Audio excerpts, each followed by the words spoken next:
Second. जी Shekhar ji, all your sir. Thank you very much Sudhir भाई। मेरा नाम शेखर है, मैं एक शराबी हूँ। Hello Shekhar ji. Hi, hello everybody. केवल ईश्वर की कृपा से और अल्कोहलिक्स एनोनिमस की मदद से one day at a time के तहत शराब से दूर हूँ और एक स्वस्थ, शांत और समाधान की जिंदगी जीने की मेरी कोशिश जारी है। सुधीर भाई, आपको थोड़ा करेक्ट कर देता हूँ।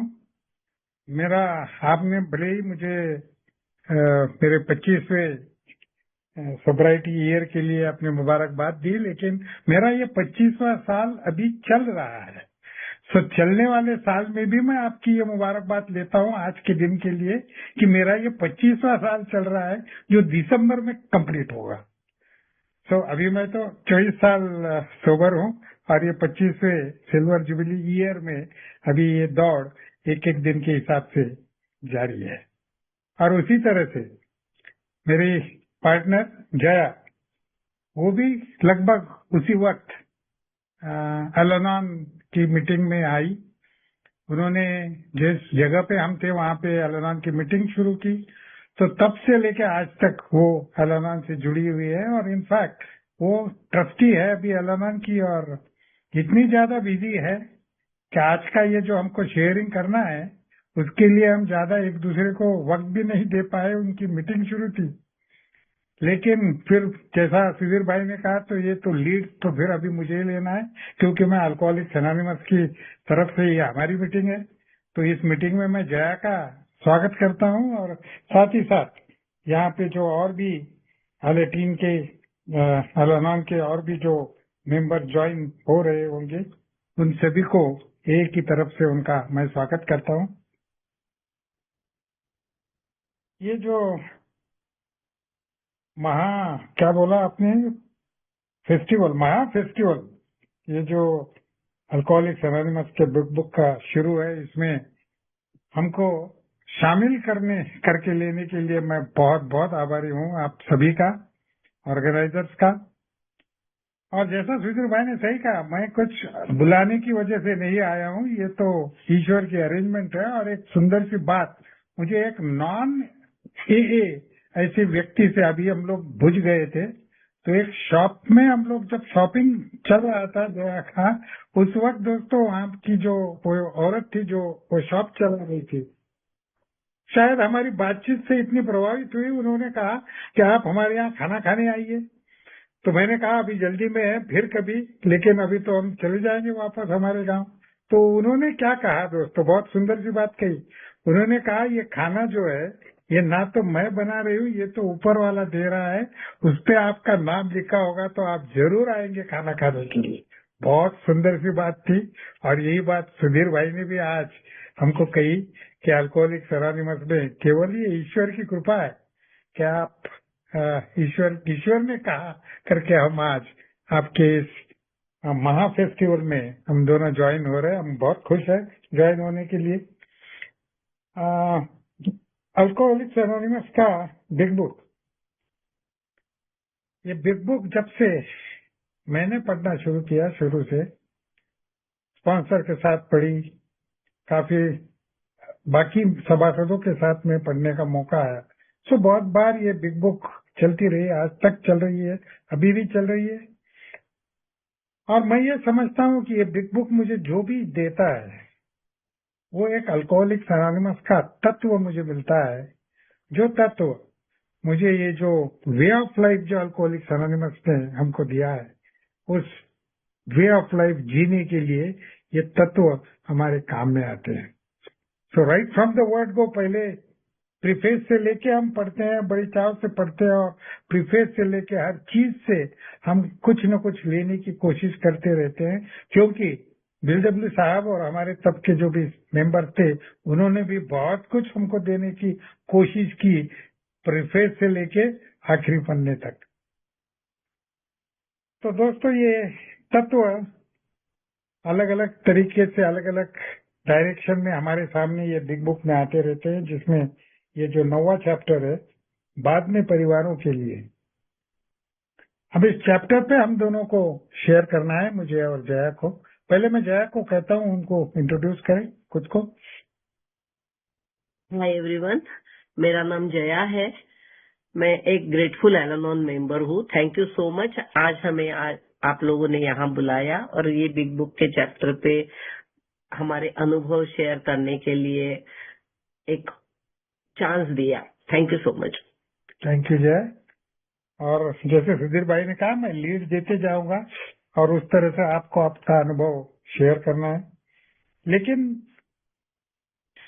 जहां तक ये चैप्टर का सवाल आता है, ये चैप्टर के हिसाब से हमको आज जाना है, जबकि हम कई बार कपल शेयरिंग कर चुके हैं, जिस वक्त हम हमारी जिंदगी पूरी एक फ्रीली हम हमारी जिंदगी जैसा हम चाहें उस प्रकार से हम शेयर करते हैं। लेकिन आज हमको ये बाद में परिवारों के लिए, ये जो हमारा 9th चैप्टर है, जो परिवार की रिकवरी के लिए लिखा गया है। जी हाँ दोस्तों, मैं शुरू में ये जब नया मैं जब ये बिग बुक पढ़ता था, उस वक्त जब मैं इस चैप्टर के बारे में देखा और थोड़ा बहुत पढ़ने की कोशिश की, तो उस वक्त मुझे खुद को गारंटी नहीं थी कि मैं सोबर रह पाऊंगा या नहीं। तो मैं ये सोचता था, यार ये बाद में पढ़ने के लिए, ये पता नहीं, मैं आज तो सोबर हूँ, अभी तो खाली 1 महीना ही हुआ है, क्योंकि ये बिग बुक मुझे पहले से मेरे हाथ में पकड़ा दिया था दोस्त।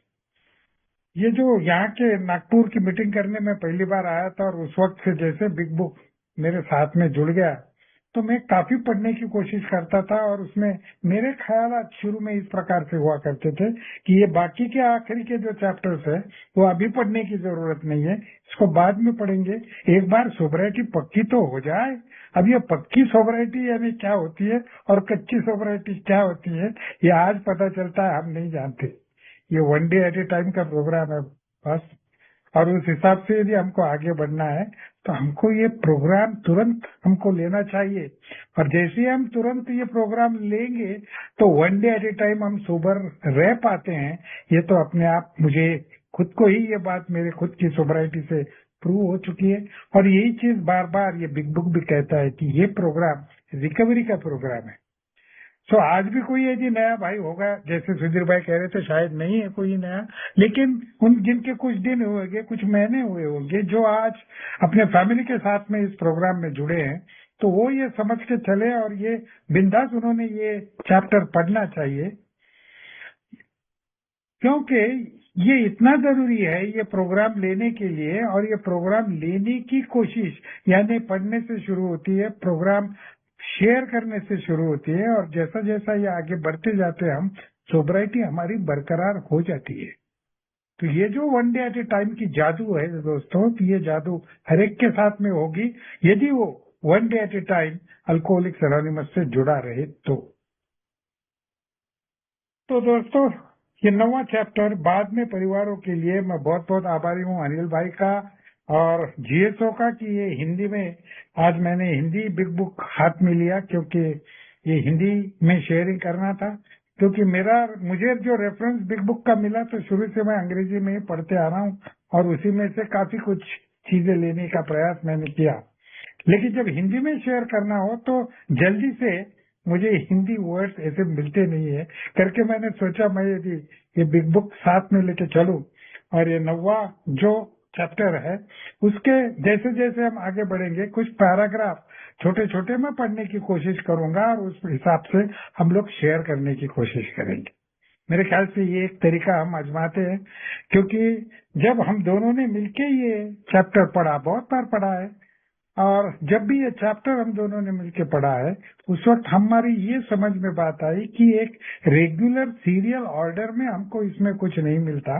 इसमें एक चीजें पूरी ऐसी फैली हुई है, आगे पीछे है, और जैसे जैसे ये लिखते गए ये जो अनुभव, वैसे वैसे जो ख्यालात आते गए, उस प्रकार से ये फैमिली आफ्टरवर्ड्स ये चैप्टर लिखा गया है। मैं ये सीरियल ऑर्डर में किस हिसाब से बोल रहा हूँ, तो जब हम हमारी पहली स्टेप में जाते हैं और जब हम सोचते हैं कि ये हमारी अनमैनेजेबिलिटी के बाद में सोचते हैं, तो उसके बारे में सोचते हुए हमको 1, 2, 3, 4 मेरी जिंदगी की अनमैनेजेबिलिटीज में गिनना शुरू करता हूँ। जैसे मेरी शारीरिक अनमैनेजेबिलिटी, मानसिक अनमैनेजेबिलिटी, ये अलग अलग तरीके से ये एक सीरीज एक लग जाती है अनमैनेजेबिलिटीज की। इस प्रकार से जब हमने देखने की कोशिश की इस चैप्टर में, तो ऐसे सीरियल ऑर्डर में हमको नहीं मिला, लेकिन ये तो पूरा अनमैनेजेबिलिटी भी है एक फैमिली की। और ये अनमैनेजेबल ये फैमिली क्यों हुई है? ये क्यों हुई है? ये इसलिए हुई है क्योंकि ये शराब के सामने पावरलेस है। एक पहली स्टेप से लेके ये बाद में परिवारों के लिए की बात शुरू होती है। दोस्तों, एक सुंदर सा पारा, एक छोटी सी लाइन है, वो मैं पढ़ता हूँ और हम शुरू होते हैं। इसमें कहा गया है कि एक डॉक्टर ने हमें बताया था, वर्षों तक एक शराबी के साथ जीवन बिताते हुए पत्नी व बच्चों का भी मानसिक रोगी हो जाना लगभग निश्चित है। अब इसमें ये मानसिक रोगी ये शब्द प्रयोग का इस्तेमाल किया है। अंग्रेजी में कहा गया लूनेटिक, और उसका शब्दशः अर्थ यदि मैं लेता हूँ तो पागलपन है उसका अर्थ। इसका मतलब है मेरी शराब में पीने के 22 साल में मेरा ये शराबीपन रहा, एक्टिव अल्कोहलिज्म रहा। तो ये एक्टिव अल्कोहलिज्म 22 साल का जो था, वो जब से शुरू हुआ उसी वक्त हमारा पहला बेटा पैदा हुआ।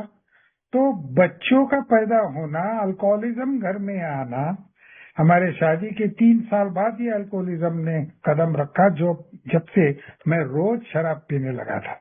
तो तब से लेके मैं अल्कोहलिक्स एनोनिमस में आने तक जो 22 साल तकरीबन गुजर गए, ये 22 साल मेरा शराब पीना था और मेरे साथ में रहने वाली मेरी बीवी, मेरे बच्चे, और थोड़ा वेस्टर्न कल्चर ये इसमें काफी आता है ये चैप्टर्स में। तो उसकी वजह से मैं ये कहूंगा कि एक न्यूक्लियर फैमिली की तरह भी इसमें कई बार देखा जाता है इस बाद में परिवारों के लिए या फैमिली आफ्टरवर्ड्स में। लेकिन हमारे कल्चर में कई बार ये बात होती है कि हम जॉइंट फैमिलीज में भी रहते हैं। तो मेरा जो शराबीपन शुरू हुआ था तब मेरे फादर मदर थे घर में, मेरा भाई था, उसकी फैमिली थी, और मेरी फैमिली, इतने सारे 10 लोगों की फैमिली में अब ये अल्कोहलिज्म घुस के आया था। तो दोस्तों, ऐसी हमारी जिंदगी के साथ में इस प्रकार से हुआ। और ये जो कहा है ना, मानसिक रोगी हो जाना लगभग निश्चित है। शायद इसके बारे में मैं जया से पूछूंगा कि वो अपने अनुभव हमें शेयर करें। Thank you Shekhar. अभी जो शेखर बता रहे थे, जैसे अल्कोहलिज्म की शुरुआत हुई घर में, हर किसी पत्नी को लगता है, वैसे मेरी भी अपेक्षाएं थी कि एक साधारण सा नॉर्मल सा मेरा परिवार, शादीशुदा जिंदगी हो। वैसे तो कुछ हुआ नहीं। शराब बढ़ती गई, शराबीपन बढ़ते गया, हमारे झगड़े बढ़ते गए, और जो हर कोई पत्नी करेगी वो मैंने भी किया। समझाया, रोया धोया, तो बहुत कुछ किया, धमकियां भी दी, घर छोड़ने की, अपनी जान तक लेने की धमकियां, सब कुछ किया, लेकिन कोई फायदा नहीं हुआ। और ये उनको उनकी शराब से दूर रखने के लिए जो तरीके मैं शुरू में आजमाती थी, मैं तो कहूंगी कि शुरू में तो वो थोड़े बहुत सेम हुआ करते थे, लेकिन बाद में जैसे टाइम गुजरता गया मैं पागलपन पे उतर आई थी। क्योंकि घर में जहां भी शराब की बोतलें मिलती थी, वो बच्चों के साथ ढूंढना, उनको बेसिन में खाली करवाना, फेंकना, या फिर अपने हस्बैंड के चाबियां छुपा के रखना, उनके जूते चप्पल छुपा के रखना, उनके जेब से पैसे निकाल लेना, ये इस तरह की हरकतें मैं करती थी। और मुझे लगता था कि इससे आज के दिन टल जाएगा, आज वो शराब नहीं पिएंगे। और ये पागलपन आज जब मैं मुड़ के देखती हूँ, ऐसी हरकतों को याद करती हूँ, अपनी मीटिंग में शेयर करती हूँ, तो मुझे 100% ये लगता है कि ये पागलपन का ही नतीजा है। ये इस तरह का पागलपन नहीं था कि जिसके लिए मुझे साइकियाट्रिक की ट्रीटमेंट लेनी पड़ेगी, लेकिन ऐसा कोई भी आम आदमी नहीं सोचता, नहीं करता। उस तरह की हरकतें मैं करती थी। बार बार वो मुझे झूठे आश्वासन देते थे कि आज से शराब बंद, बच्चों की कसम लेके कहते थे आज से शराब बंद, और मैं विश्वास रखती थी। मतलब 1,00,000 बार अगर उन्होंने मुझे झूठा आश्वासन लिया तो वो 1,00,000 बार मैंने वो स्वीकार भी किया। ये मेरी बीमारी है कि मैं झूठा आश्वासन भी स्वीकार कर लेती हूँ, उसको मान लेती हूँ, उस पर विश्वास करती हूँ। किस तरह की बीमारी मेरी चल रही थी, जब मैं इस दौर से गुजर रही थी मुझे इस बात का पता नहीं था। लेकिन जैसे मैं एल-एनोन में आते गई, एल-एनोन की मीटिंग करते गई, लोगों के शेयरिंग सुनते गई, लिटरेचर पढ़ती गई, तो मुझे अपने विचारों का, अपने बिहेवियर का रिफ्लेक्शन मेरे लिटरेचर में दिखने लगा।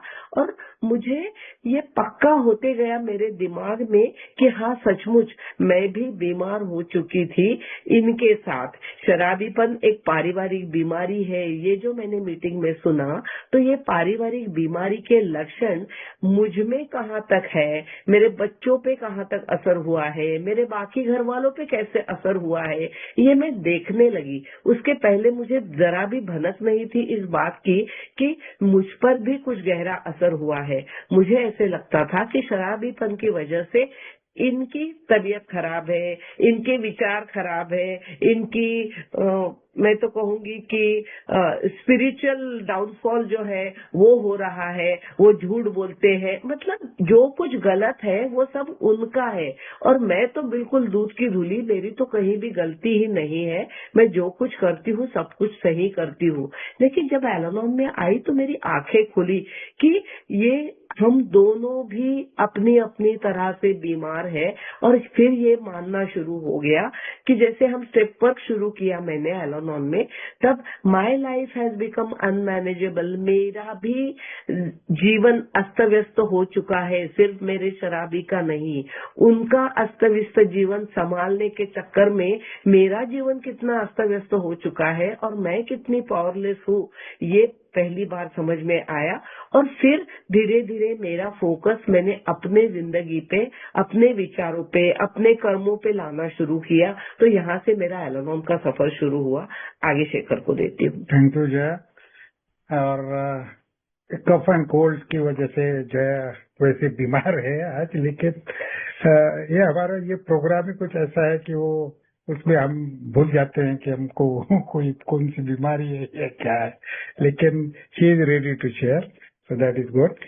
तो सबसे इम्पोर्टेंट बात जया ने अभी कहते हुए कही, जो मैंने शुरू में भी मैंने कहा कि मेरा सोबर होना और साथ ही साथ जया का एल-एनोन आना, ये एक साथ जो घटी हुई बातें हैं हमारी फैमिली में, आज चल के हम जब पीछे मुड़ के देखते हैं तो हमको ये बात महसूस होती है, बार बार महसूस होती है, कितनी बड़ी उपलब्धि इस फैमिली को मिली।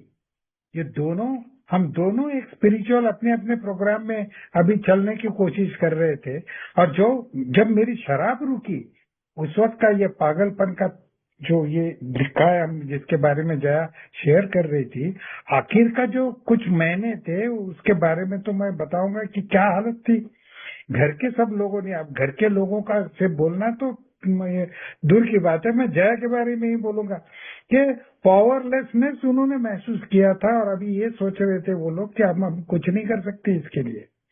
मैं घर में पड़ा हुआ रहता था, मेरी पूरी एनर्जी ड्रेन आउट हो चुकी थी, मानसिकता पूरी तरह से खत्म हो चुकी थी, और उस अवस्था में मैं पड़ा रहता था और पता नहीं कहाँ से मुझे एनर्जी आती थी, मैं जाके शराब पी के आता था और फिर पड़ा रहता था।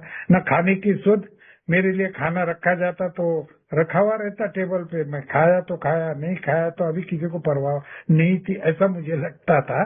परवाह की बात नहीं थी, वो क्या करते वो भी, सब लोग पावरलेस हो चुके थे, पूरी फैमिली पावरलेस हो चुकी थी। और ये पावरलेस होना और ये डिसीज, ये अल्कोहलिक्स एनोनिमस में आने के बाद में ही पता चलती है बात। और दोस्तों, मैं अल्कोहलिक्स एनोनिमस की मीटिंग करने के लिए जो मेरे साथ बाद में घटा, जिसको मैं सही में एक ईश्वर की बहुत बड़ी कृपा कहता हूँ कि कहाँ से मेरे दिमाग में वो बातें आई, मेरे पावरलेसनेस मैंने महसूस किया। हम कहते हैं ना कि रॉक बॉटम, वो मैंने महसूस किया मेरा। और वो उस दिन की बात है जब मैंने डिसीजन लिया कि ये जो हेल्प है अल्कोहलिक्स एनोनिमस की, बस खाली यही तो बची है। अब ये लेने मैं जाऊंगा। जिस गांव में था वहां से 500 किलोमीटर दूर नागपुर की मीटिंग करने मैं पहुंच गया।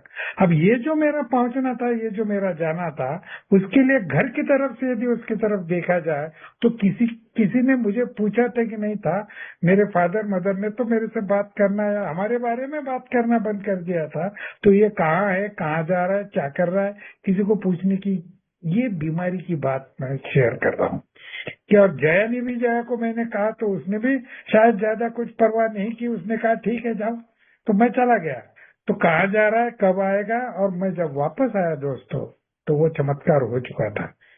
और मैं इसीलिए मैं कहा कि वो जो स्पिरिचुअल एक्सपीरियंस मुझे अल्कोहलिक्स एनोनिमस की मीटिंग में मिला, वहां से लेके जो मेरा वे ऑफ लाइफ शुरू हुआ, उसमें जो मैं पहली बार मैं घर आया, बेल बजाई, दरवाजा खुला तो जया चकाचौंध हो गई कि ये बिना शराब पिए आया कैसे घर में। So that was how our family life began afterwards, ऐसा मैं कह सकता हूँ। तो दोस्तों ये हमारा पागलपन, ये जो पारिवारिक बीमारी जिसको कही जाती है, ये पारिवारिक बीमारी को एक साथ बैठ के मैंने और जया ने या फैमिली ने वो एक्सेप्ट करना बहुत जरूरी है।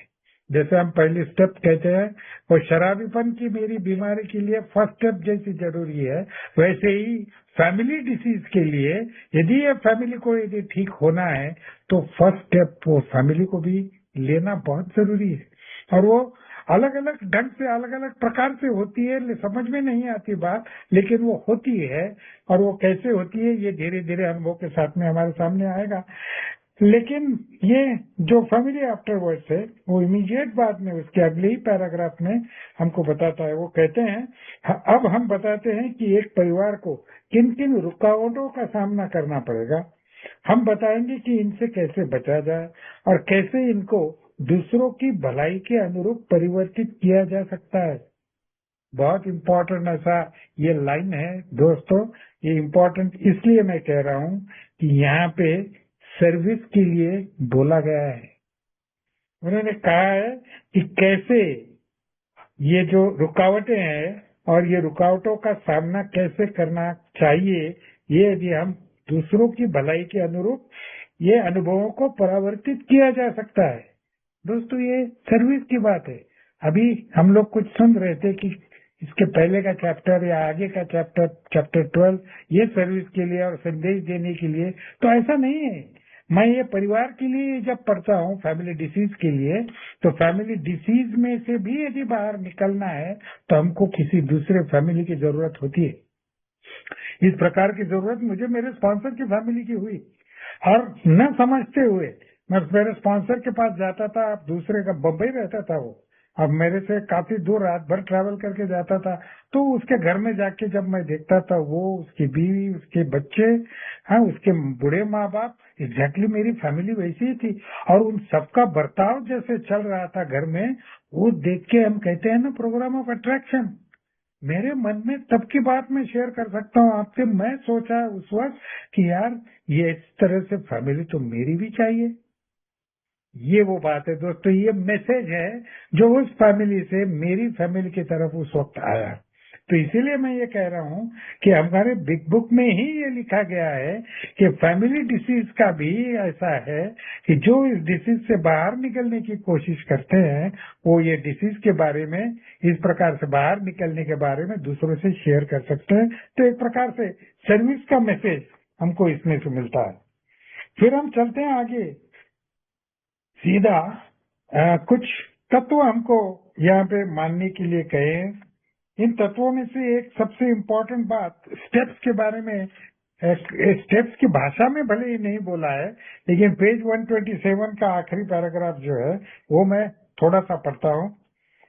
जब एक रोज भरे परिवार का प्रत्येक सदस्य अपनी कमजोरियों को देखना शुरू कर देता है और दूसरों के सामने स्वीकार कर लेता है, तो वह एक उपयोगी बातचीत का आधार बना लेता है। यह पारिवारिक चर्चा तभी उपयोगी होगी अगर यह तीखी बहस, आत्मदया या अपने आप को उचित ठहराने की और रोज भरी आलोचना से मुक्त हो। बहुत इम्पोर्टेंट है ये सेंटेंसेस है। ये एक प्रकार से हमको स्टेप्स की तरफ लेके जा रहा है। अल्कोहलिक्स एनोनिमस की जो स्टेप्स है, जो इंडिविजुअली मेरा प्रोग्राम मुझे देता है, जो इंडिविजुअली मेरे बीवी को, मेरे पत्नी को उसका प्रोग्राम देता है, वही अब हम एक साथ मिलके हमारे फैमिली के लिए भी इस्तेमाल कर सकते हैं। इसमें हमारी कमजोरियों को देखना और दूसरों के सामने स्वीकार करने की बात लिखी। अब ये तो हमने कुछ पढ़ा नहीं था उस वक्त, लेकिन हमारे साथ में कुछ ऐसी बातें हुई। मैं जैसे सोबर होके घर आया तो घर में इमीडिएट दूसरे दिन से शांति का माहौल आ गया। पूरी तरह से इतनी शांति थी कि सब लोग चुप हो गए, क्योंकि गारंटी क्या है ये कल नहीं पिएगा। क्योंकि तब तक के अनुभव जो उस फैमिली के थे वो बहुत बुरे थे। कम से कम 8 साल जया ने कोशिश की थी मेरी शराब बंद करने की, लेकिन वो कोशिश पूरी नाकामयाब रही थी और शराब बंद होने का नाम ही नहीं था। अब पता नहीं ये कहाँ जाके आया और अल्कोहलिक्स एनोनिमस एक ही बातें कर रहा है और शराब से दूर है। ये कितने दिन चलेगा? जैसे मुझे खुद को लग रहा था कि क्या मैं हमेशा के लिए सोबर हो चुका हूँ, लेकिन सब लोग तो कहते हैं one day at a time है बॉस, तो ये एक दिन की सोबराइटी है यार, तो कल मैं सोबर रहूंगा नहीं रहूंगा मुझे मालूम नहीं। तो ये एक डर एक होता है जो शुरू में हर शराबी के मन में शराब के बारे में पैदा हो जाता है उस वक्त। लेकिन दोस्तों, ये one day at a time का छुटकारा है हमें दिया हुआ कि ये one day at a time की बात है। आज के दिन शराब से दूर रहना है और ये शराब से दूर रहते हुए रिकवरी का प्रोग्राम भी लेने का। तो इसमें हमारे साथ में ऐसा हुआ, हम लोगों ने एक दूसरे के साथ में कुछ बातें शेयर करना शुरू की। मैं कुछ सुन के आता था, मैं बाहर गांव जाता था, बाहर की मीटिंग सुनता था, क्योंकि हमारे गांव में अब नया ही ए शुरू हुआ था तो सब नए मेंबर थे। तो ओल्ड टाइमर तो रहने का कोई सवाल ही नहीं, और शुरू शुरू में तो कोई आता जाता भी नहीं था। तो उस वक्त मुझे लगता था यार, मुझे ये जो नागपुर में मुझे मिला ये मुझे और मिलना चाहिए। और तब तक मुझे पता चला था बम्बई के बारे में, पूना के बारे में, तो मैंने ट्रैवल करके जाना शुरू किया। दोस्तों, ये जो ट्रैवलिंग करके मैं जाता था और वहां से सुन के आता था, उसमें बड़ी बड़ी चीजें मुझे सुनने को मिलती थी। अपने जिंदगी के साथ के आइडेंटिफिकेशन मिलते थे और वो शेयर करने के लिए मेरे पास में सिर्फ जया थी। और मैं जया के पास में, क्योंकि हम लोग मीटिंग में 1, 2, 3 मेंबर्स हुआ करते थे शुरू में, तो मेरे साथ में तो मेरी जया ही थी जो अब मेरी बातें सुनती थी, क्योंकि उसने देख लिया था कि one day at a time जैसे भी हो ये शराब से दूर होते जा रहा है और कंटिन्यूअसली ये एक बारे में बोलते जा रहा है। यहाँ तक कि अचंभित होने वाली बातें मेरे से हुई उस वक्त। मैं जल्दी उठ जाता था दोस्तों, मैं 4 बजे में जग जाता था और मेरे मन में फिर से एक विचार आते थे और फिर मैं कहता था चलो आज ईश्वर की प्रार्थना ईश्वर के सामने करूंगा। तो हमारे घर के पास में मंदिर होता था, उस मंदिर को मैं 4 बजे उठ के मैं उस मंदिर में जाता था। तो वहाँ का जो सिक्योरिटी गार्ड हुआ करता था वो लॉक लगा हुआ रहता था मंदिर को, वो खोलता नहीं था। तो मैं उसके साथ में बहस करता था कि मैं तो भगवान से मिलने आया, तो खोलता क्यों नहीं है। फिर वो खुल जाता था 5 बजे। फिर अंदर जाके जब मैं ईश्वर के साथ में प्रार्थना कहता था, जो भी करता था, घर आके जया से कहता था मेरी आज ईश्वर से मुलाकात हुई, मैं ईश्वर से आज मेरी बातें हुई और 1 to 1 बातें थी। अब ये बातें एक पागलपन की तरह वो सुन रही थी कि ये पागल अब अलग तरीके से तो पागल नहीं हुआ, ये भगवान की बातें जो पहले मैं मंदिर के बाहर खड़ा हुआ रहता था। मैं इन चीजों को मानता नहीं था। साइंस का टीचर भी था और स्टूडेंट भी था, तो ऐसी कुछ चीजें होती नहीं है, ये मेरा कहना था। तो जब भी मैं किसी के साथ में मंदिर के पास जाता था तो मैं कहता था आप जाके आओ, मैं खड़ा रहता हूँ बाहर। तो इस प्रकार की वो मैं था और वही मैं अब एकदम से उल्टा मेरा ये कारोबार हो गया था। लेकिन हम एक बात समझते हैं कि ये जो हम एक दूसरे के साथ में शेयर करते थे, अलग अलग हमारे साथ में घटी हुई चीजों के बारे में हमने एक दूसरे के साथ में काफी शेयर किया। तो ये शेयरिंग जो हमारा होता था उसके बारे में आगे चल के ये फैमिली आफ्टरवर्ड्स में कहा गया है। मैं पढ़ता हूँ।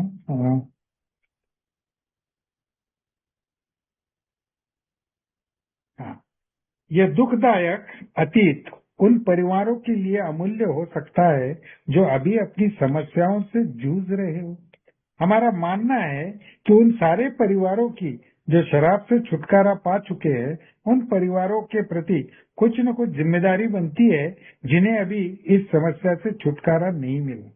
और जब जरूरत पड़े तब उस परिवार के प्रत्येक व्यक्ति को पुरानी सभी गलतियों को सामने लाना चाहिए, चाहे वह कितनी ही दुखद क्यों न हो। बहुत इम्पोर्टेंट ये पैराग्राफ, ये फिर से हमको सर्विस के लिए कहता है। और आज जब मैं आप लोगों के सामने शेयर कर रहा हूँ तो हम ये समझ के चलते हैं, हम एक प्रकार से मैसेज देने की कोशिश कर रहे हैं कि हम कैसे जी रहे हैं और हम कैसे थे।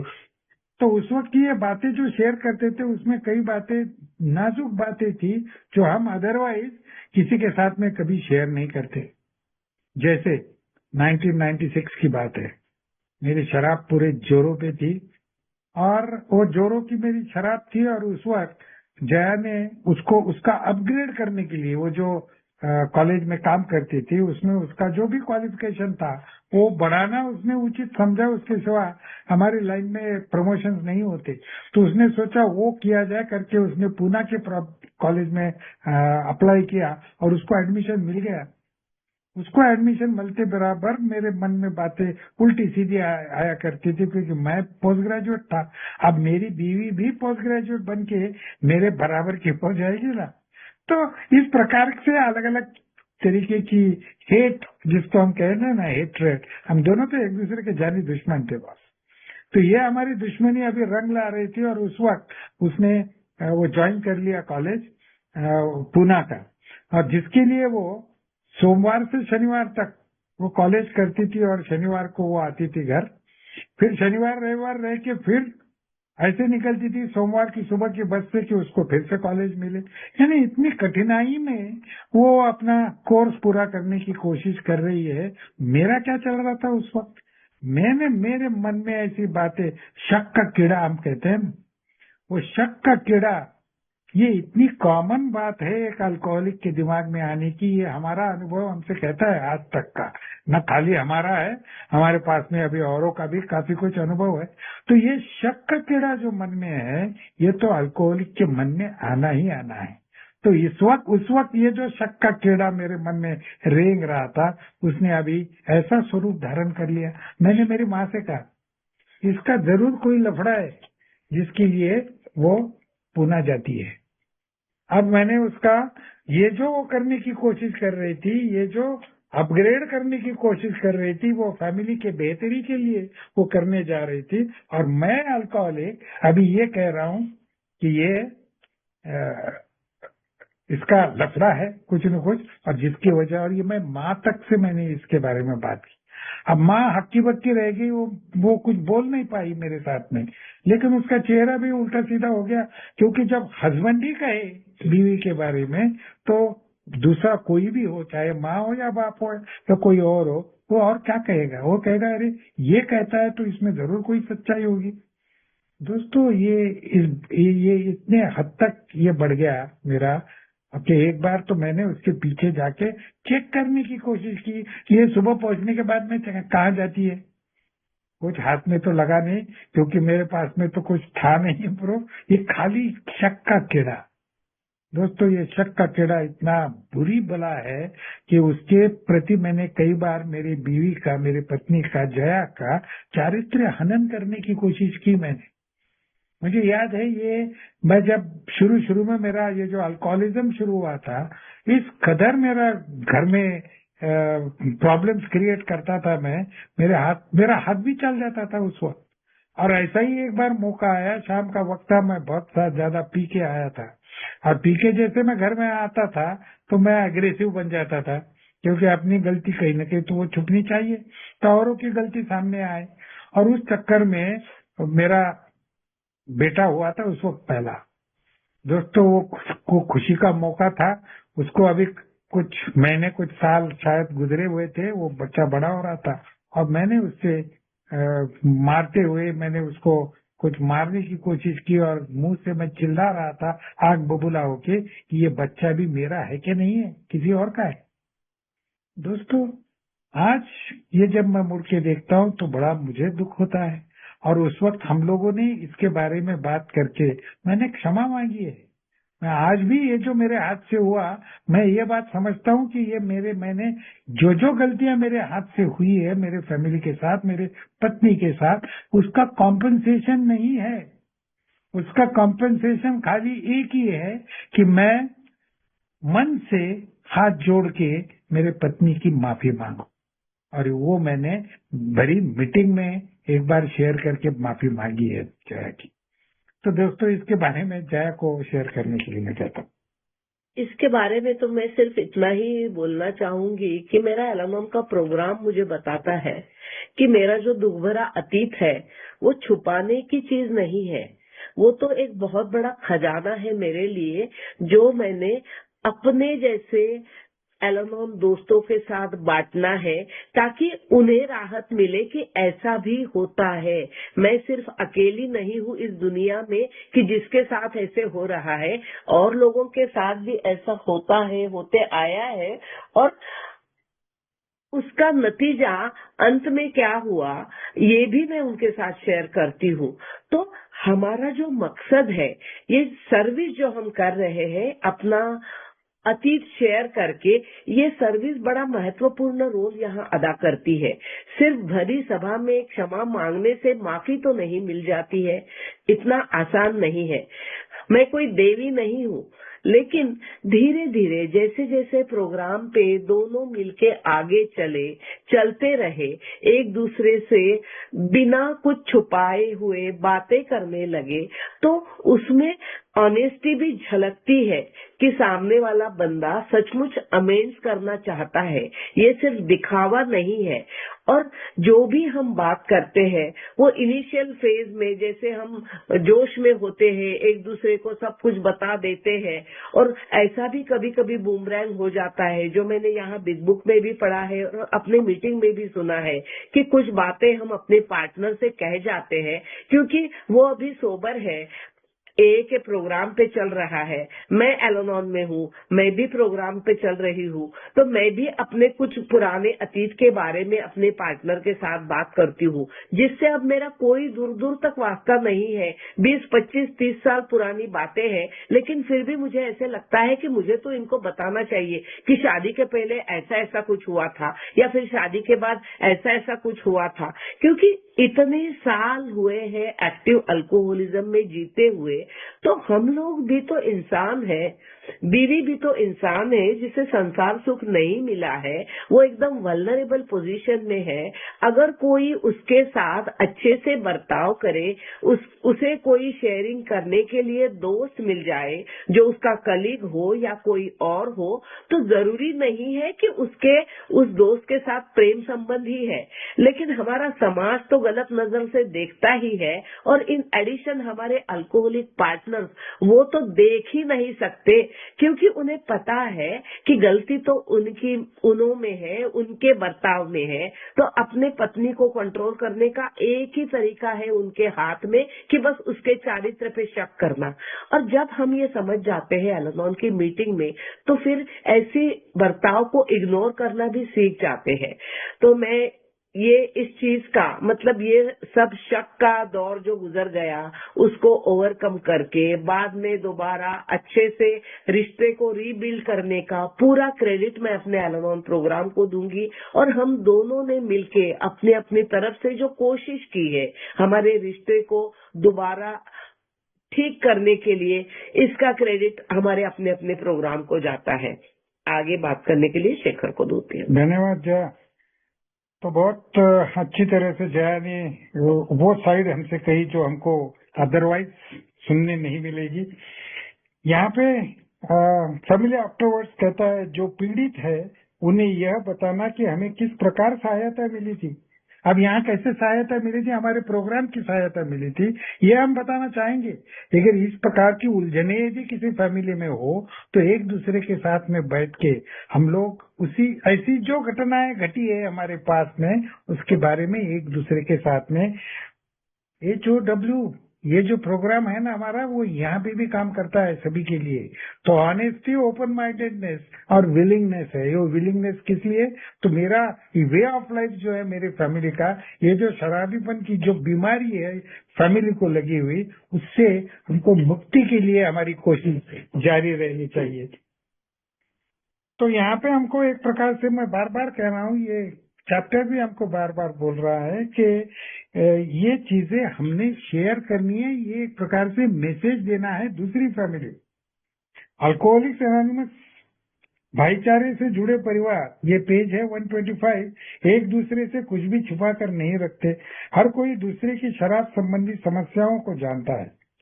हम एक दूसरे के बारे में काफी बातचीत करते हैं, लेकिन हमेशा ही ऐसी बातें प्रेम और सहनशीलता की भावना से होती है। दोस्तों, ये काम मैं और जया मिलके कई बार हम लोग करते हैं। कई बार अल्कोहलिक्स एनोनिमस का मेंबर और उसकी अल अनान की उसकी पत्नी, ये हमको मिलने आते हैं। और कई बार हमारा 1-to-1 sharing family disease point of view से एक दूसरे के साथ में होता है। हम उनके साथ में शेयर करते हैं और कई बार वो कहते हैं कि हमको इसका काफी कुछ हमको हेल्प मिली है। तो ये जो हेल्प उनको मिली है, इसका श्रेय तो फिर अल्कोहलिक्स एनोनिमस और अल अनान को ही जाता है। और हमारा ये जो चैप्टर है, ये चैप्टर हमको उसी तरफ लेके जा रहा है बार बार। दोस्तों, इसके आगे एक इम्पोर्टेंट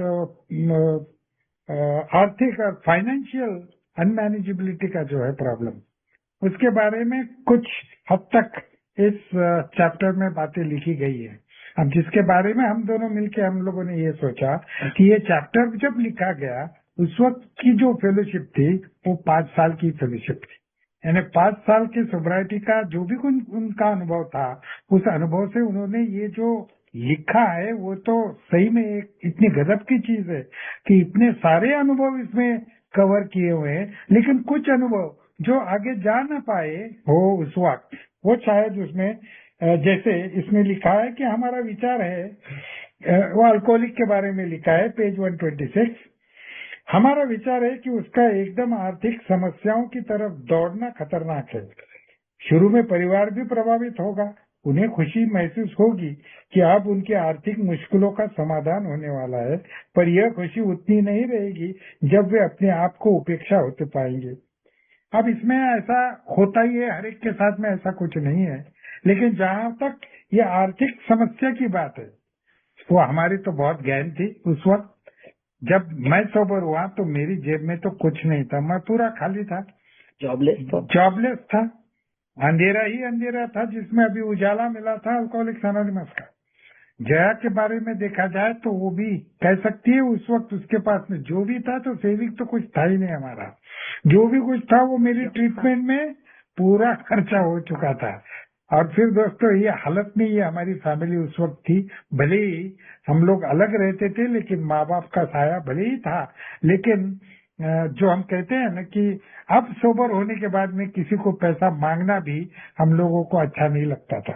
तो इस प्रकार की बातें थी। लेकिन अभी इससे सुलझना तो था ही। मेरी जॉब नहीं थी और 1 साल तक मेरी जॉब थी ही नहीं, और मैं अल्कोहलिक्स एनोनिमस का काम कर रहा था। अब ये 1 साल में कभी जया ने कभी कभी कहा होगा थोड़ा इनडायरेक्टली कि जॉब के लिए कोशिश करो करके, लेकिन मैं सस्पेंडेड था। तो कहीं न कहीं मैं ये सोचता था कि शायद ये मुझे फिर से बुला लेंगे, लेकिन 1 साल तक ऐसा कुछ हुआ नहीं। और मेरा स्पॉन्सर का कहना था, मैं स्पॉन्सर से कहता था कि अरे हमारा जो टू द एम्प्लॉयर्स है, ये मेरा एम्प्लॉयर कब पड़ेगा और उसको कब लगेगा कि अरे ये तो डिसीज वाला किस्सा है इसके अल्कोहलिज्म का, अब ये ठीक है, अब इसको बुलाया जाए काम पे। लेकिन ऐसा नहीं होता। मेरे स्पॉन्सर ने कहा हम नहीं बताने जाएंगे किसी को कि अब तो अच्छा है या अब तो सोबर है। ये तो वर्ड ऑफ माउथ की बात है, वो फैलेगी तब अपने आप बातें हुई। और दोस्तों, वैसे ही हुआ। 1.25 साल हुआ था और मुझे एक दिन फिर से मेरे काम पे बुलाया गया। मैं उसको बहुत बड़ी एक मिराकल समझता हूँ। और इस प्रकार से हमारी जिंदगी में मिराकल्स होते गए। और ये एक मिराकल था कि शराबी को जिस जगह से सस्पेंड किया था, उसी जगह पे फिर से काम पे बुला लिया। दोस्तों, लेकिन आप स्पॉन्सर के जरिए जैसे मुझे बताया गया वैसे मैंने काम करना शुरू किया। अब मैं पहला वो नहीं था, ये पहला शेखर नहीं था। ईमानदारी से काम करता था, जो सैलरी मिले वो घर लेके जाता था। और शायद ये चीजें मेरे घर के लोग भी अभी देखने लगे थे कि अभी ये पैसा इधर उधर नहीं जा रहा है कहाँ पर। तो इस प्रकार की बातें, ये आर्थिक सुलझना जिसको हम कहें, जिसकी शुरुआत हमारी जिंदगी में इस प्रकार से हुई थी। इसी के बारे में घर के मुखिया को भी यह याद रखना, एक पैराग्राफ है। घर के मुखिया को भी यह याद रखना चाहिए कि अपने घर की बर्बादी के लिए मुख्य तौर पे वही दोषी है। वह शायद ही अपनी पूरी जिंदगी में इस कमी को पूरा कर सके, पर उसको आर्थिक सफलता की ओर ज्यादा ध्यान देने के कारण होने वाले खतरे से चौकन्ना रहना चाहिए।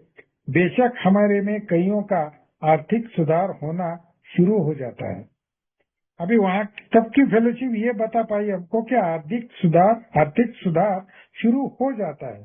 लेकिन आज हम लोग जब आपके साथ में शेयर कर रहे हैं तो ये कह सकते हैं कि हमारे बारे में तो आर्थिक सुधार हो चुका। अब हम दोनों हमारे काम से रिटायर हुए और जैसे जैसे हम आगे प्रोग्राम के साथ में हमारी जिंदगी में एक बढ़ते गए आगे, उस तरह से इन्वेस्टमेंट्स करते गए। तो ये वाली बातें इसमें नहीं है आज, लेकिन इन बातों की बहुत जरूरत है हमारी फेलोशिप को कि इसके बारे में, इन्वेस्टमेंट के बारे में जानकारी लेना बहुत जरूरी है और उसके मदद से अपना भविष्य सिक्योर करना है। हमको मेरा ही भविष्य मुझे ही सिक्योर करना है। तो इसके लिए काफी कुछ होने की जरूरत है एक फैमिली में। तो आर्थिक सुधार तो होता है और जैसे मैंने अभी कहा, हमारा आर्थिक सुधार तो पूरा हो गया। हम जिस तरह से हमने इन्वेस्टमेंट किए और जिस तरह से हम आगे बढ़ते गए, उसमें हमने खुद को सिक्योर किया कि पर मंथ रिटायरमेंट के बाद, क्योंकि हमारा पेंशनेबल जॉब नहीं है बॉस, टेंशन के बारे में बोलो। उसका टेंशन तो मुझे बहुत आता था पहले, और ये चीज मैं बहुत बार शेयर करता हूँ कि कैसे यदि दोनों प्रोग्राम घर में हो तो कैसा फायदा होता है। मैं बड़ी चिंता में था कि मेरा क्या होगा। मेरी अभी जॉब शुरू हो चुकी थी, उसके लिए जो भी कुछ करना है वो 1 डे एट ए टाइम जो होती है ना बॉस चीज, वो शराबी को पसंद नहीं आती। धीरे धीरे बातें होती है। एक 1 रुपये एट ए टाइम पट्टा नहीं है। अरे 1 रुपये एट ए टाइम से मेरी रिटायरमेंट अभी ज्यादा दूर नहीं है। तो ये कैसे होगा, बहुत चिंता में था मैं। रात को नींद नहीं आती थी। रात को मैं ऐसे ही टीवी लगा के बैठा रहता था। जया और बच्चे सोने चले जाते थे और मैं बैठ के टीवी पता नहीं क्या देखता था, वो भी नहीं समझ में आता था। और मेरे मन में यही बात चलती थी, अपने सेविंग्स अकाउंट में कितना है, अपना एफडी है कि नहीं, अभी हमने किया ही नहीं है, अभी कुछ ये करना चाहिए वो करना चाहिए, बस ये, और कहाँ से लाऊं पैसा। हर एक अल्कोहलिक मेरे ख्याल से इस प्रकार के दौर से गुजरता रहता है। लेकिन 1 day at a time program के साथ चलते हुए एक दिन ये इस प्रकार से मैं टीवी देखते बैठा था, रात के 12 साढ़े 12 बजे हो गए और जया उठ के बाहर आई और पूछने लगी मुझे, शेखर ये क्या कर रहे हो तुम, क्यों सोते क्यों नहीं हो, ये रोज मैं देख रही हूँ आप देर से आते हो सोते हो, प्रॉब्लम क्या है, माजरा क्या है। तो जाके मैंने उसको बोला बैठो बाजू में शेयर करता हूँ। वो शेयर करने का जो हमारा जो तरीका अब इतना प्रोफेशनल हो चुका था कि हर बात हम एक दूसरे के साथ शेयर करते थे। तो मैंने मेरी चिंता बताई। मैंने बोला अपना क्या होगा, मेरा क्या होगा कि तो बात सही है, अब हम सब एक साथ है तो हमारा क्या होगा, ये बहुत बड़ा प्रॉब्लम मुझे खाए जा रहा है। तो उसने शांति से मुझे एक सवाल पूछा। उसने कहा अल्कोहलिक्स एनोनिमस के मेंबर हो, अभी तक आज की तारीख तक आपको यहाँ तक कौन लाया। क्या जवाब देगा यार अल्कोहलिक्स एनोनिमस का मेंबर। मैंने कहा ईश्वर की कृपा, उसी ने तो लाया। तो उसने कहा फिर इसके आगे कौन लेके जाएगा। तो मैंने कहा हाँ यार वही स्टेप 2। तो बोले वही यदि आपको आगे लेके जाएगा तो आप सोते क्यों नहीं है, ये आपका प्रॉब्लम है नहीं। आप प्रोग्राम के हिसाब से आपका काम चलने दो, चलता रहे, वो अपना काम अपने आप करता रहेगा। और दोस्तों जो उसने कहा उस दिन के बाद में मेरी एक बात समझ में आई, मैं कितना भी प्रोग्राम पे चलने की कोशिश करूं, मैं जगह जगह पे ईश्वर को भूल जाता हूं और खुद ही ईश्वर बनने की मेरी चेष्टा शुरू हो जाती है। तो ये बहुत बार होता है और बार बार ऐसा कोई यदि साथी हो ना साथ में जो प्रोग्राम देता है तो दोस्तों उसमें बहुत बड़ा मजा आता है फिर वो वे ऑफ लाइफ में। तो लेकिन एक प्रकार से जया भी अभी मुझ पे भरोसा करने लगी, तो उसके बारे में शायद मैं वो ट्रस्ट के बारे में मैं जया को शेयर करने के लिए। हाँ, जहाँ तक ट्रस्ट का सवाल है, विश्वास रखना तो मैं पूरा भूल चुकी थी, क्योंकि इतनी बार जिंदगी में धोखा ही धोखा खाया था, हर बात में धोखा। कहाँ तक विश्वास रखे कोई। तो धीरे धीरे जैसे उनकी जॉब शुरू हुई, उनका ए के साथ मिलना जुलना शुरू हुआ, मीटिंग का जोश था और नए नए लगे जॉब का भी जोश था, फिर से नए सिरे से पढ़ाई भी उन्होंने शुरू करी। और इस सब में मैं देख रही थी कि पहले उनको शराब का नशा सवार था, अब ए का नशा सवार हो चुका था, और इन एडिशन उनके रिसर्च वर्क का भी नशा था। ही वॉज सो बिजी, वो शराब नहीं पी रहे थे, he was totally focused on his own upgradation, his job, his a. हमारे लिए तो सच में उनके पास टाइम नहीं था, लेकिन वैसे पहले भी तो हमारे लिए उनके पास टाइम नहीं था। मुझे उस बात का कोई तकरार नहीं थी, क्योंकि मैं खुद भी बिजी थी मेरे खुद के अपग्रेडेशन में, मेरे एल-एन-ओन के प्रोग्राम में, मेरे खुद के जॉब में, और मेरे परिवार की तरफ मेरी जो ड्यूटीज है वो निभाने में। बच्चे बड़े हो रहे थे, तो साइमल्टेनियसली हम दोनों के प्रोग्राम और हमारी गृहस्थी साथ साथ आगे बढ़ रही थी, और धीरे धीरे स्टेबिलिटी घर में आने लगी, पैसा अब जमा होने लगा। कहाँ वो दिन थे जब मेरे पर्स से पैसे गायब हो जाते थे, हमारे झगड़े होते थे, अब पैसे जमा होने लगे, और धीरे धीरे मेरा विश्वास उन पे बढ़ते गया। यहाँ तक बढ़ते गया कि मेरे सैलरी से सेविंग करने के लिए मैं उनको पैसे देती थी कि म्यूचुअल फंड्स में इन्वेस्ट करो, क्योंकि उस चीज में, उस सब्जेक्ट में मुझे ज्यादा समझ में तो नहीं आता। लेकिन यहाँ मैंने एल-एन-ओन में ये भी सीखा है कि विश्वास रखना है, अंधविश्वास नहीं रखना है, आंखें मूंद के विश्वास नहीं रखना है। तो वो मेरी जो पैसे जो थे वो मेरे नाम से ही सेविंग कर रहे थे। हर बार उसमें जो इन्वेस्टमेंट होती थी उसका OTP मेरे मोबाइल पे आता था, मतलब मेरी जानकारी के साथ ही सब कुछ होता था। और धीरे धीरे धीरे इतना वो दृढ़ विश्वास हो गया कि कहीं भी डाउट की तो कोई गुंजाइश ही नहीं रही। और हम दोनों मिलके हमारे फ्यूचर सिक्योर करने के लिए जो करने जा रहे थे वो अब रंग ला रहा था। थोड़े आश्वस्त हो रहे थे हम दोनों फाइनेंशियली, और इसी दौरान हमारे दोनों बच्चों की शादियां हुई। हमारे हैसियत के हिसाब से हमने जहां हो सके उतने, एक भी रुपए का कर्ज ना लेते हुए, किसी से उधार ना लेते हुए, अपनी हैसियत के हिसाब से बच्चों की शादी की। बड़ा खुश, बड़ा शांत, क्योंकि हमारे पूरे परिवार में हम ये शेयर करते थे कि मेरी आर्थिक परिस्थिति कैसी है, तो मेरे बच्चों को भी पता था कि क्या एक्सपेक्ट करना है। बच्चों को कभी हमने ऐसा नजारा नहीं दिया कि हम बहुत अमीर हैं, हम ये कर सकते हैं, हम वो कर सकते हैं। हम कहाँ तक कर सकते हैं वहां से हमने शुरू किया, और बड़ी ईमानदारी से, बड़े प्यार से किया, सब कुछ किया। और हम दोनों उसके लिए आज बहुत खुश है, प्राउड है, और हमारे बच्चे भी उसके लिए बहुत खुश है। आगे शेखर को देती हूँ। एक और सुझाव, पेज 130। परिवार के सदस्यों की आध्यात्मिक धारणाएं हो या न हो, वे शायद इन सिद्धांतों की पड़ताल करके अच्छा ही करेंगे जिनके आधार पर घर के शराबी सदस्य ने जीना शुरू किया है। वे इन साधारण सिद्धांतों को मान्यता देने में कभी असफल नहीं हो सकते, चाहे घर का मुखिया अभी भी इन सिद्धांतों पर चलने में कुछ असफल रहा हो।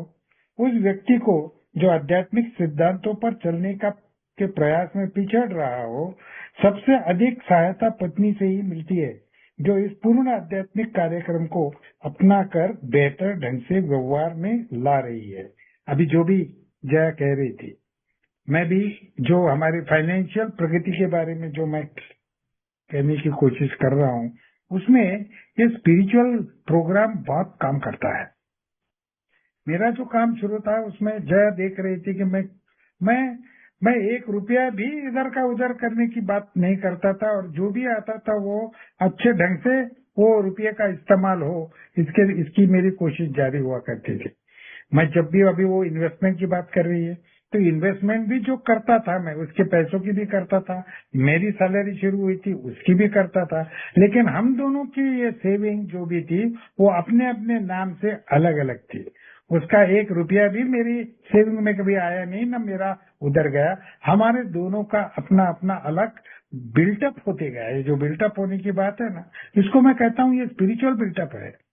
मेरे पे भरोसा रखा जा रहा था, मैं जो कर रहा था, मैं उसके अकाउंट को हैंडल करता था ऑनलाइन, लेकिन एटीएम कार्ड उसका उसके पास रहेगा, उसमें से जो पैसे उसको निकालने हैं ही विल डिसाइड कि उसको जरूरत है तो जाके निकालेगी, मुझे पूछने की जरूरत नहीं है।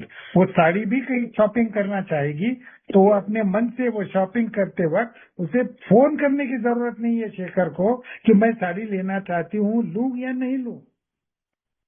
तो इसमें शेखर का कोई रोल नहीं है।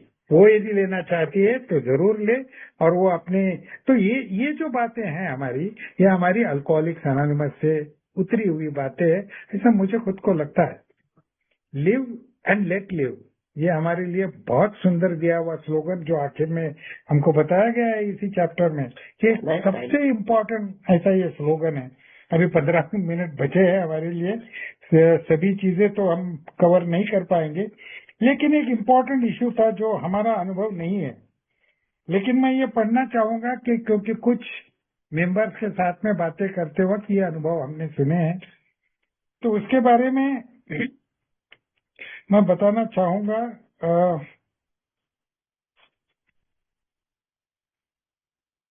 हाँ, अतीत के बुरे व्यवहार को कुरेदे जाना संभव है, परंतु इसका बहुत बुरा प्रभाव पड़ता है, प्लेग की बीमारी की तरह।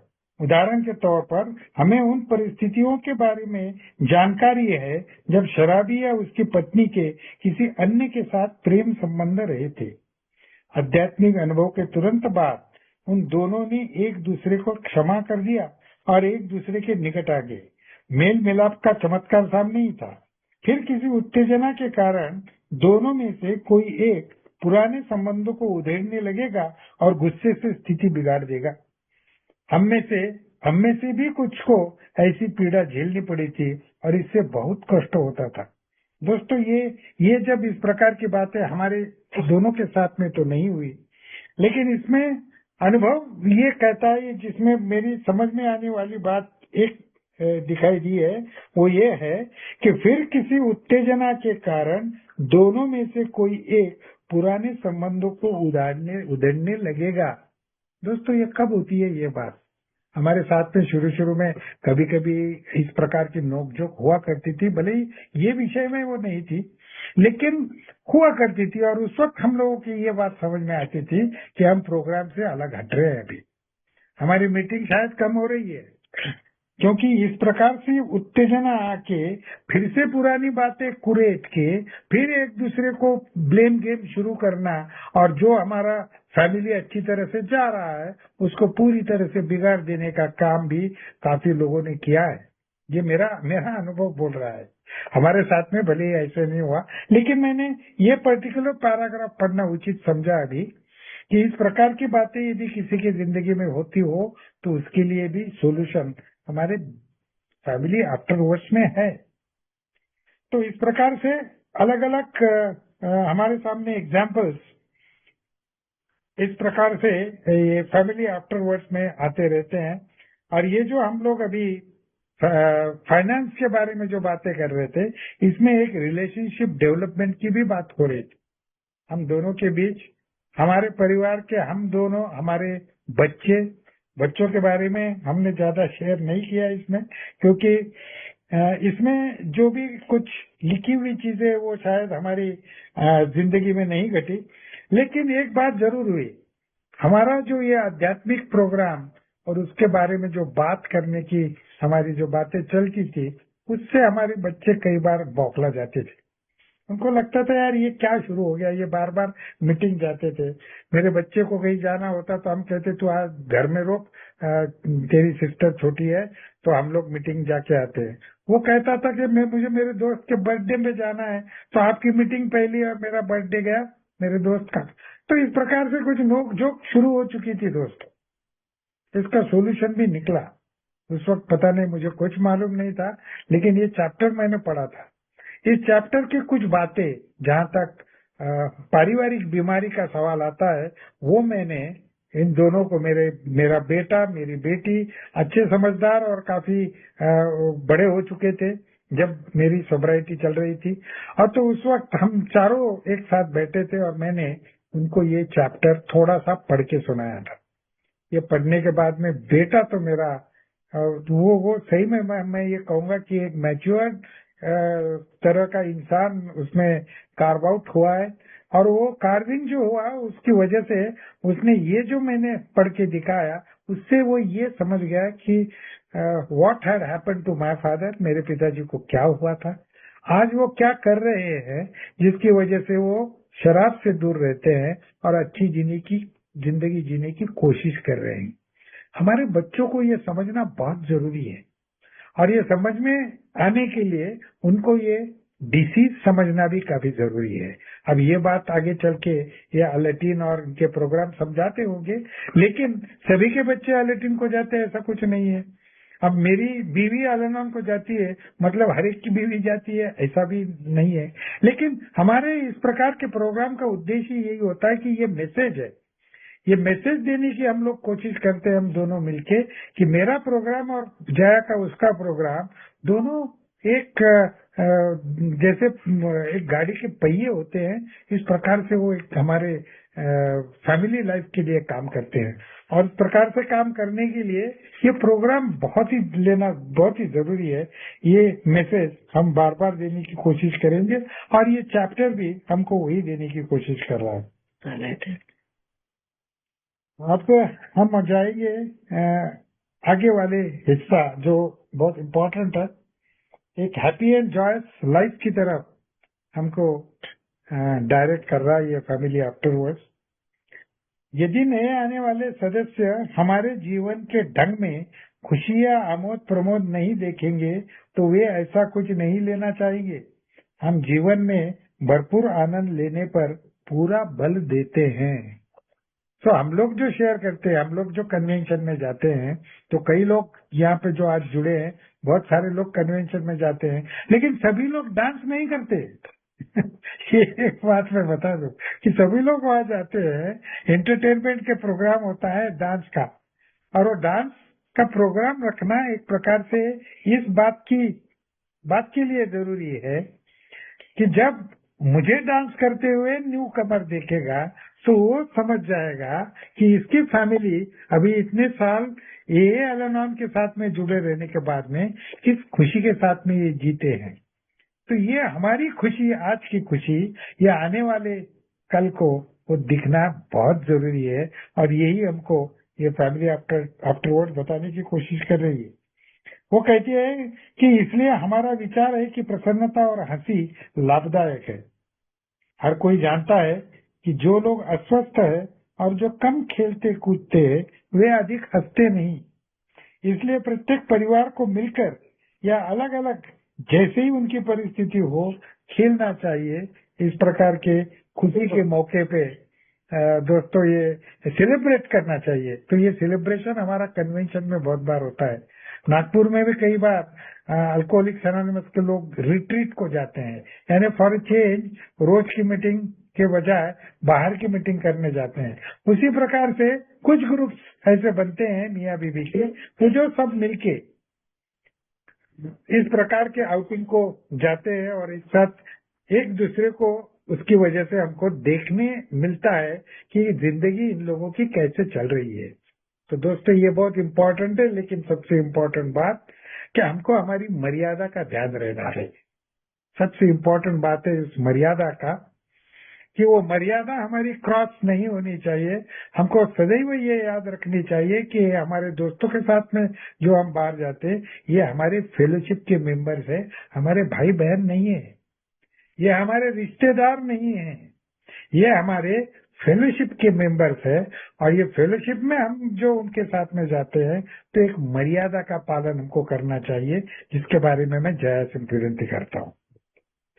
हाँ, यहाँ मैं जरूर बताना चाहूंगी कि जब हम फेलोशिप के साथ जाते हैं तो ए मेंबर्स और एलानॉन मेंबर्स टुगेदर जब हम होते हैं तो हम एलानॉन मेंबर्स ऐसी कोई बात हमारे साथ वाले ए मेंबर से नहीं करते हैं जो मेरी एलानॉन फ्रेंड ने मेरे ऊपर ट्रस्ट रख के मेरे साथ की है। और सिमिलरली हमारे ए मेंबर भी इस मर्यादाओं का पालन करते हैं कि वो आपस में नए रिश्ते नहीं बनाते हैं। ये ज्यादा नजदीकियां काफी हार्मफुल होती है।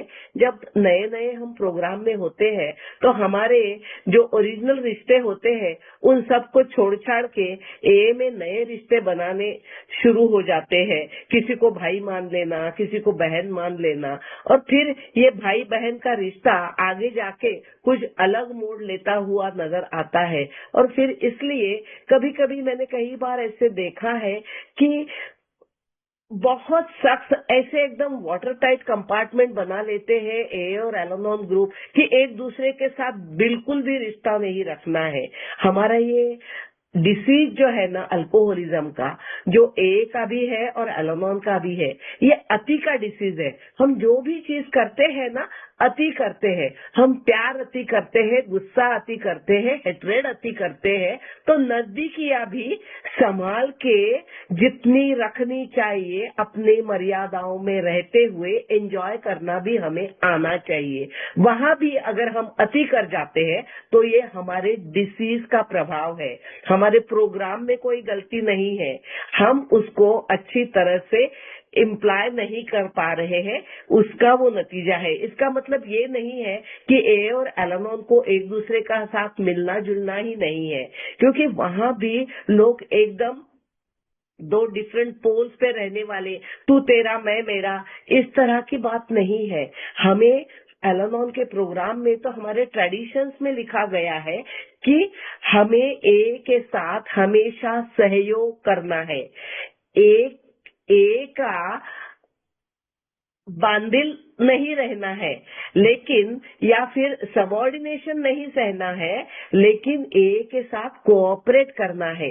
तो ये कोऑपरेशन की जो व्याख्या है ना, वो बहुत बार दोनों ग्रुप्स को, ए और एलानॉन को समझ में नहीं आती।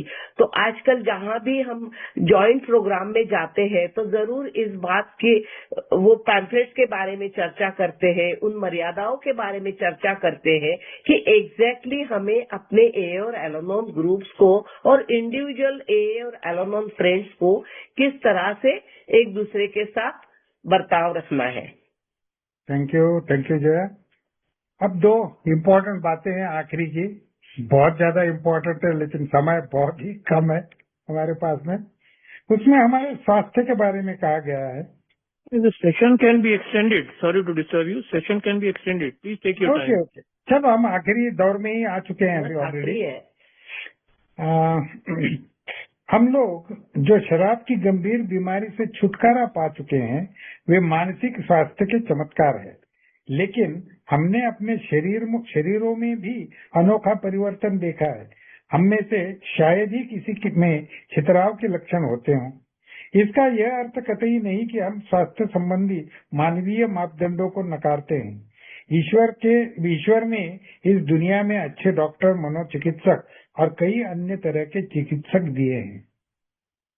दोस्तों, अपने खुद के स्वास्थ्य के लिए हमको हमेशा एक बात याद रखने की जरूरत है, जो हमको ये भी कहता है कि a is not a cure for all. हर एक चीज के लिए ये जवाब नहीं है। कई बातों के लिए जहां हमको एक्सपर्ट की मदद लेनी है वो हमको जरूर लेनी चाहिए। इसीलिए हमको डायरेक्ट किया जा रहा है कि डॉक्टर होते हैं, साइकियाट्रिस्ट होते हैं, उनकी जरूर हम लोगों ने मदद लेनी चाहिए। उन डॉक्टरों में जिन्हें इस पुस्तक की पंडुलिपि पढ़ने को दी गई थी, उनमें से एक ने हमें बताया कि मीठा खाना सहायक हो सकता है, बशर्ते ये डॉक्टर की सलाह से किया जाए।